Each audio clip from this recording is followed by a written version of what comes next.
National Weather Service in Milwaukee-Sullivan has issued a severe thunderstorm warning for southern Milwaukee County in southeastern Wisconsin, northern Walworth County in southeastern Wisconsin, northwestern Racine County in southeastern Wisconsin, southern Waukesha County in southeastern Wisconsin, until 7:15 p.m. At 6:22 p.m., a severe thunderstorm was located near Elkhorn, moving northeast at 50 miles per hour. Hazard, quarter-size hail. Source, radar indicated. Impact, damage to vehicles is expected.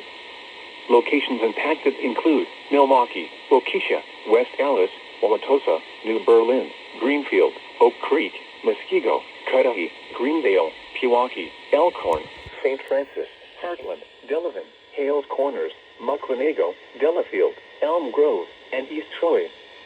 Other landmarks included are the following locations: Warner Botanical Gardens, General Mitchell International Airport, Pewaukee Lake, Ottawa Lake Recreation Area, and Pinewoods Campground. For your protection, move to an interior room on the lowest floor of a building.